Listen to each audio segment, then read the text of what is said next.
Hi, it's Kipin Lobates here, and a continuation on the theme of central bank digital currencies. So in the previous video, I was talking a bit about the fears that we should have concerning control and surveillance when it comes to central bank digital currencies. The replacing of anonymous cash with traceable digital currency means that the world of money will shift far, far further towards the electronic payment systems that we have now, and the associated ability for various agencies to be able to see exactly what it is that we're spending our money on. So are there any upsides to digital currencies?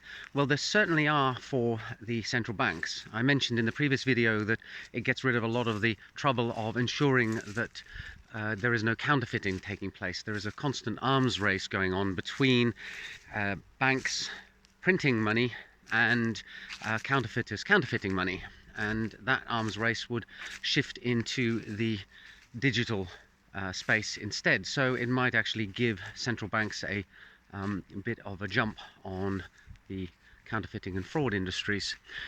So there's one advantage for central banks. Another one is that central banks are about steering the economy, and at the moment the tools that they have to do that are a bit like trying to redirect a supertanker.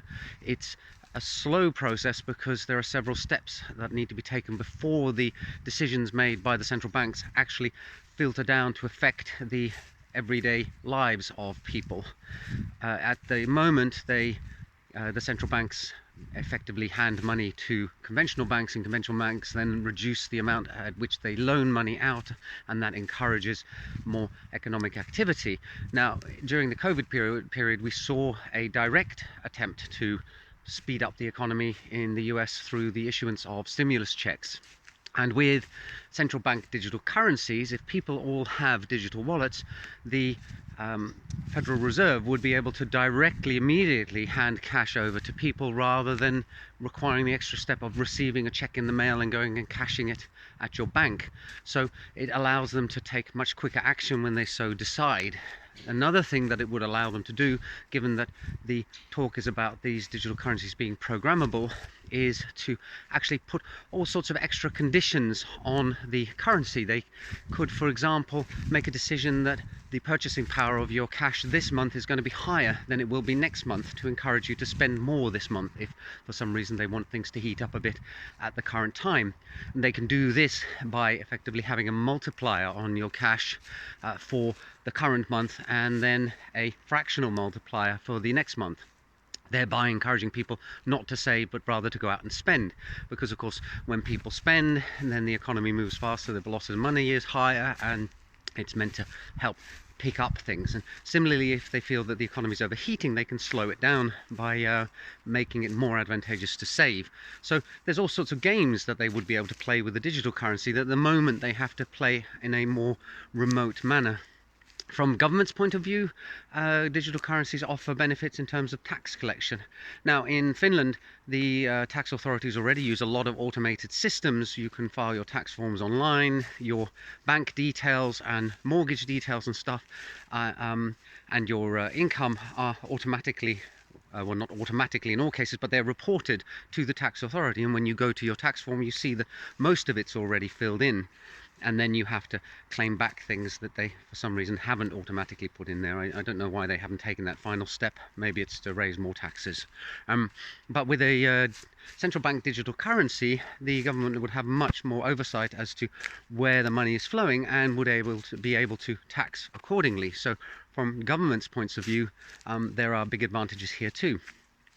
So what's the advantage to the private citizen? Well, from my personal perspective, I'm wondering if there is actually going to be access to the programmability of digital money, in the way that I can go out and write smart contracts for Ethereum, for example, or I can write code that manipulates Bitcoin. It would mean that certain payment processors who act as interfaces for software developers, such as Stripe, for example, would have a serious challenge on their hands, because you, instead of needing to get a license in order to operate with credit card and debit card companies and have all the different interfaces in the different payment systems, if that central bank digital currency is programmable, well then you can actually start writing your own payment processing software. It would become a much easier task than it currently is. I wonder what the downsides there are. No doubt there will be some, because whenever you have a programmable financial system, people start finding loopholes and problems with it.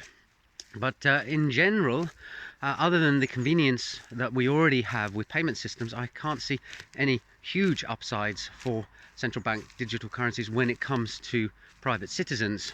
And maybe some of you have some ideas there. I'd be very interested to hear them, because at the moment I am leaning more and more towards digital currencies being a negative thing, despite not despite the fact, but it does seem to me that it is a fact that they will be coming. I think I can pretty confidently predict that in the next 5 to 10 years digital money will be more and more prevalent. And just remember here, central bank digital currency is different from electronic payment systems, because the idea here is that there isn't a bank in the middle handling all this stuff.